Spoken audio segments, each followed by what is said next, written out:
I've spent much of the last 30 years trying to persuade millions of people across the world that learning to express truth more consistently and more effectively would improve the planet. And one of the things I think I've paid far too little attention to until the last 4 years is that equally important is our capacity to receive truth, and that there are ways that we can get better at that. So I want to introduce to us a word today that I hope will become part of our shared vocabulary. The word is Feedsmacked. Any of you ever been Feedsmacked? Some will say that feedback is the breakfast of champions. I would say that Feedsmack is their enema. Feedsmack is a rude delivery of a colossal amount of information, some of which may well be true. Let me ask you to experience it for just a moment. So I want you to imagine that you are a camera person for a globally renowned television personality, and this television personality is about to give you a little bit of Feedsmack.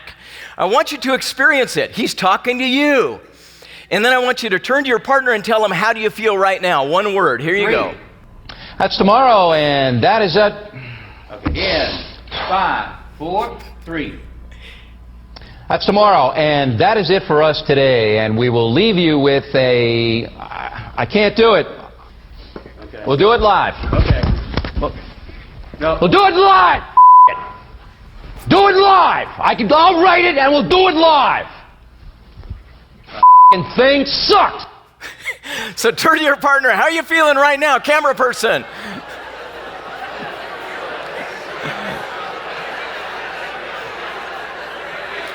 All right. Very good. You just gotten a double barrel version of Feedsmack. So what do we mean by Feedsmack? Feedsmack happens when you get something that's unexpected. It's startling, and it's usually pretty painful, right, to hear. We'll do it live. Yeah, kind of like that. And you feel kind of like that, too. Have you ever gotten a little bit of that yourself? Now, the problem that we often have is that we don't know how to show up in these moments. So I want you to sort of picture for a moment this.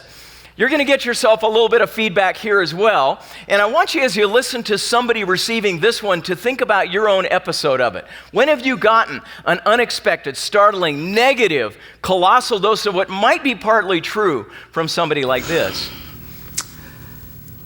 I have something I need to get off my chest. Now, it's no big deal or anything. I just want to catch a problem before it gets out of hand. It's just that everybody thinks that you are selfish, egotistical, and bigoted. Oh, and after lunch, you usually have chunks of food in your teeth. All right, so a little tough to hear.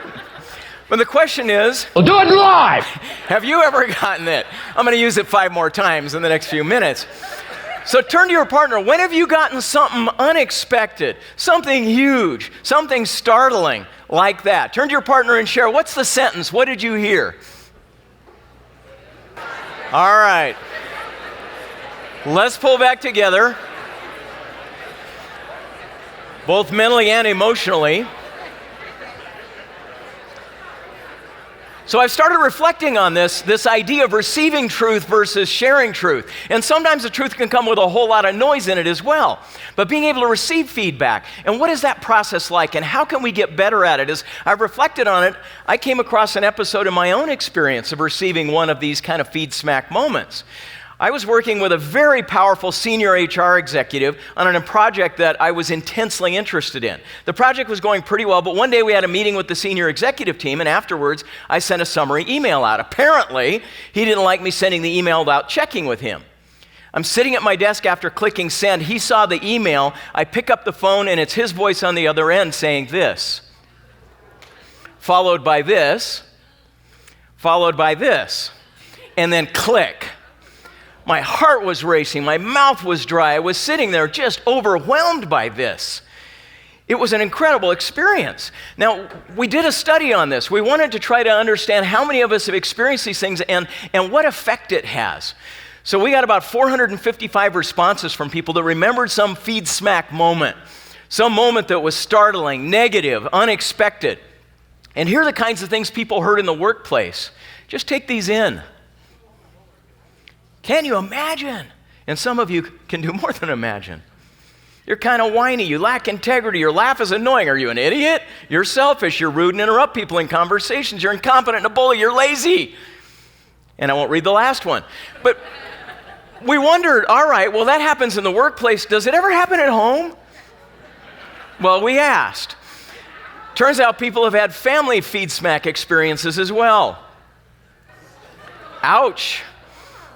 The parenthesis is who was saying it. You're so desperate for someone to love you that you're willing to settle for your boyfriend. Who would hire you?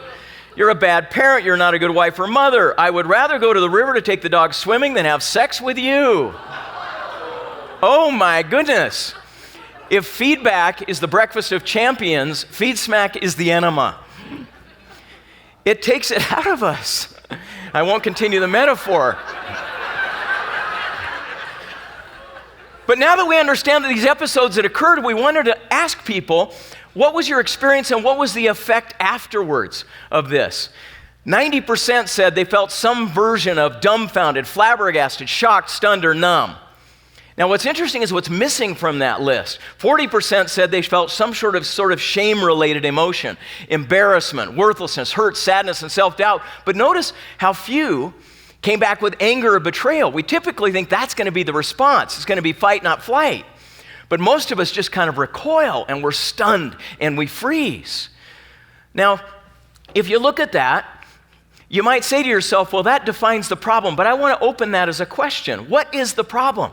Why do these experiences have such a profound and lasting effect on us? And is there an antidote? And if so, where is the fix? So we asked people to describe these specific episodes, and we started to understand a little bit more about the principles behind a solution to dealing with these moments by examining some of these in more careful detail. One woman said, I work in a family business. When I asked my uncle, one of the founders, for feedback, he said, you should be more like Linda. And then she gives a little background. She says, I was dumbfounded. The person he said I should be like was petite, flirty, coy, flattering to men. I'm tall, independent, resourceful, self-reliant, straightforward, and I work well with men as equals. That's how she sees herself. But I want you to look, in spite of the fact that she's strong, self-reliant, resourceful, she says after this event, even though it happened decades ago, it's still staying with me. Why? Why do these moments when information comes at us unexpected have such scarring and enduring effects? And is there an important life lesson for us to learn from that fact, from that finding? Well, when I have questions like this, I went to where I always go. I went to my barber. And I asked him, how do I make sense of this? As he was cutting my hair one day, he told me about an experience he'd had just the night before with his 7-year-old son, Vince. He said, I was reading this book to him, a book called Way of the Warrior Kid, which he highly recommends, by the way. He says, in the book, there's this bully character, and he's picking on the hero of the story, the warrior kid. He says, and one day at school, this bully kid calls him Plate Face. He says he went home crestfallen, crushed, and he goes to his mother or father for comfort. His dad pulls him aside, and his dad says, well, is your face kind of round? And the boy says, yeah. And he says, and is it kind of flat? And he says, yeah. And his dad says, well, then it's kind of plate-like, isn't it? And the boy says, yeah. And dad says, well, then deal with it. As my barber is reading this to his son and explaining how much we can do to learn to absorb feedback better, his wife intervened. And she says, that's not about a boy who was needing to solve the problem. That's about a bully who was mean. Now, most of us get these lessons. We're taught from the time that we're young, if you can't say something nice, what? Don't say anything at all. Thumper, right? Bambi, great social scientist. And so the question is, where do you go with this? We have these episodes that profoundly affect us. What should we do to try to deal with them as part of our lives more effectively? Is this true? If others were better at delivering feedback, I'd get better at receiving it. Well, as David and I sort of wove through the research on this, we came across kind of a conundrum, and I want you to look at it with me. I want you to sort these 4 statements into the least and most hurtful with your partner. I'll give you 15 seconds to do it. Here's the first. You need to take a deep look at yourself and find and eliminate your shortcomings. This is one of the Feedsmacked comments. You're venomous and poisonous. When you lose your temper, it can make others feel less respected, and you're an evil person, you're a thief, you are scum. So real quick, 1 to 4, sort them out. 5, 4, 3, 2, 1. All right. So raise your hand or holler out yay if you sorted it this way. Number 1, number 2, number 3, and number 4. Okay, the surprise to David and me as we sorted through this, when we asked people to describe, number 1, how much did it hurt, and number 2, how long did it scar you, is that this was the sorting order. They were all the same. All of them people reported as being profoundly painful and enduringly painful. And so it didn't matter. When we looked at these, people described this episode because it had stayed with them for a long time. Whether it's when you lose your temper, it can make others feel less respected, or you're seen as arrogant because you use big words and correct people. It didn't matter which of these.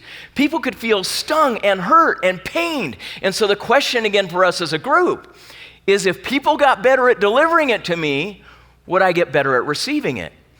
So here's my confession. I've spent 30 years saying the answer is yes. That if we got better at delivering our crucial conversations content, the rest of the world will get better at receiving it.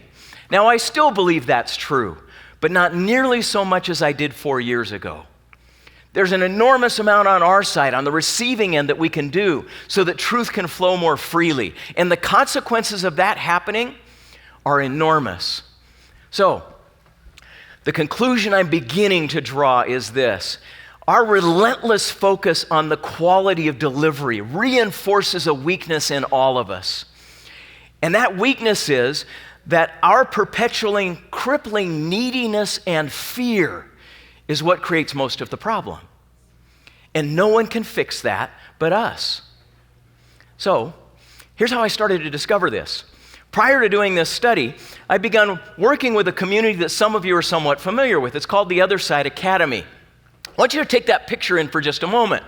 Sitting in front of you are people who collectively have served about 600 or 700 years in prison and jail, have lived for hundreds of years on the street. The average person in that picture has committed 25 felonies, been arrested 25 times. Most of them are from deeply, deeply broken lives. Let me introduce you to just a few of them.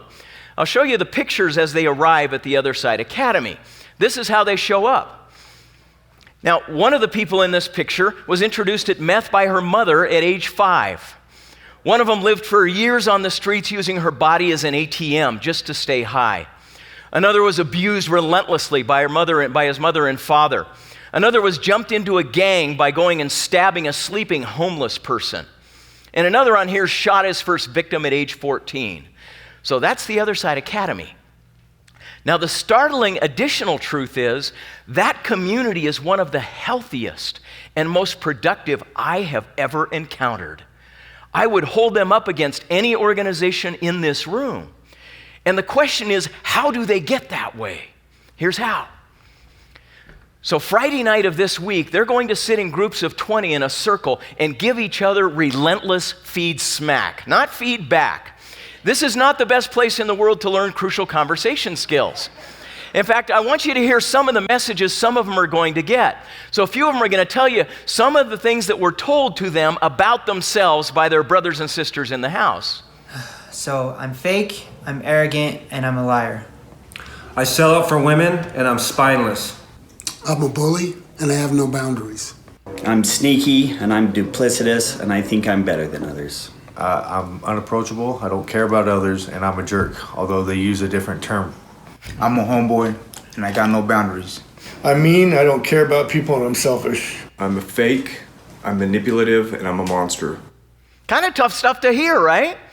But it's interesting because as people say that to them, the focus is not on the person giving the feedback. The focus isn't you need to learn to deliver this better. The focus instead is a different phrase, and I want you to listen to it. You're going to listen to an excerpt from a game And you're going to hear a recurring phrase. I want you to see if you can pull it out from the context, because it's a powerful idea. But no, you're too caught up in Jordan. What Jordan's got going on. You're gonna help me? I will help you. Take a game, Jordan. Sit there and take a game. We all care about you, and you're sitting over there. I didn't do that. I don't remember that. It's weird how you don't remember all of a sudden. It's just like your life, man. Come on, man. Take your game, Greg. And you are a sometimes, Tiffany. You come down and you are just ornery. It's like, leave me the hell alone. That's just the vibe you put off. It doesn't even work. You guys don't even leave me alone. You're always freaking talking to me. That's just what we do. That's what we do. What's the phrase? Yeah, powerful phrase. Who are they talking to? The one giving and the one receiving? Yeah. The focus is the one receiving. Take your game. Learn to listen to the game. And watch what happens when they do. The guy in the green hoodie there is a man named Marlon. When he arrived, he was one of the most emotionally brittle, defensive, angry people that I have ever met. When he was in games, he would explode almost on contact. And yet over time, as he learns to sit and listen to truth and winnow it out for what's essential for him, watch what starts to happen. You're going to see a game come at him pretty hard, but I want you to watch how he responds. And instead of just even asking him, what are you doing, or giving him some help, you just jump straight down his throat. The guy's been here 3 months, and you just bit his head off. When are you going to stop doing that, man? When are you going to stop personalizing everything, making all the supplies yours, and just, be a little more empathetic, be a leader, act like you've been here 3 years instead of 3 days. When is that going to happen? Yeah, I never thought about that. I never thought about what he was trying to do. It was all about what I was doing, and It's me. Is that incredible? Who knows how to do that? A guy that's been arrested 25 times, lived on the streets, been in and out in jail, and he would be the envy of any of us in terms of emotional maturity. So I started trying to study, how does this happen? How do you learn to live in a torrent of truth and to be able to take out the things that would benefit from you? And what I've found has implications not just for these difficult moments, but for our entire lives, as you're about to see. So at first I started to look at this from a skill perspective. And I asked the students, are there some things that you've learned to do that help you take your game better, to receive this Feedsmacked in a gracious kind of way? And listen to what they've got to say. It's some profound stuff. First of all, I try to breathe and wait at least 5 seconds before I respond and kind of process the information. More importantly, I tell myself I'm safe. I just sit back in my chair and just remind myself that I'm safe. I tell myself that there is value in everything that is said, whether they are wrong and I learn something about them, whether they're right and I learn something about me. Breathe. I think of the man I am striving to be. I sit back in my chair and just kind of take a deep breath and relax. I remind myself that it's not about me, it's about the other person who's letting me know my behaviors, holding me accountable, and setting boundaries for themselves. Just remind myself it's an opportunity to take control of my life, and I need to be curious in how my actions affect other people. Pretty profound stuff, isn't it? Now, as you sort through it, there are some definite patterns, some skills, and you could describe them with the acronym CURE. First of all, they have strategies for collecting themselves, reflexive strategies. Things like you heard, just breathing, take a breath. So when it's coming at you, just take a breath, calm yourself. Second, they try to connect with their feelings. Don't disconnect. You have secondary feelings when you ignore the primary ones. You get angry and defensive when you can't experience the fact that you're feeling hurt or sad. And finally, reframing. They'll use little phrases like, the man that I'm trying to become, or this can't hurt me, or just because I make mistakes doesn't mean I am a mistake. Things that help them just collect themselves. Second, they make their task to understand. There's brilliance in this. Time is your friend in these moments. Take it. Just ask questions. Just explore. Take the spotlight off you and put it on them. Ask questions to understand. Some of the students will use a phrase at the conclusion of this. They'll say that people throw 50s on it, right? What that means is that the feedback is often exaggerated, but don't react to that. Just ask questions and try to understand. Detach yourself from it. This isn't about me. This is about how they feel to start with. I'll sort it all out later. Get yourself curious, as Jordan said there towards the end. Third, they recover. Oftentimes at the conclusion of a 20 or 25-minute intense game, a student will say, I'll take a look at that. I'm not agreeing, I'm not disagreeing. I'll take a look at it. And then you go out and recover. Let yourself work through all the emotions related to it, and finally, engage. Engage both with the truth. Try to winnow through it. Ask yourself, is there some element, some kernel of fact in here, something that would benefit me in the person that I'm trying to become? And then finally engage with the other person. Go back to them. Let them know what you agree with. Share additional perspective if you need to. So there are skills, there are patterns, but that's not the most important part. What I learned most is that what gets in our way in these moments is our cravings. Not a craving for chocolate. It's a craving for something else. The most toxic weakness that you and I have, one that we've been practicing and having reinforced at our mothers' and fathers' knees from the time we've been young, is a craving for approval and a fear of truth. We're trained in that way of looking at things. We become unconscious approval junkies and naive threat assessors. Let me describe what I mean by that. You and I have two basic psychological needs. One of them is safety, the other is worth. Safety is basic things like, do I feel physically safe? Do I feel materially or socially safe? In terms of worth, it's just a way of finding self-respect, self-regard, or self-confidence. It's how I see myself. Here are the two things that I've learned from these students by watching this remarkable transformation happen from them. Two of the keys that lead us in a direction of a solution are this. Number one, feedback and safety are less related than we think. In the moment we think that what they're saying could shake our worlds, it turns out it does it far less often than we usually think. Second, feedback and worth are entirely unrelated.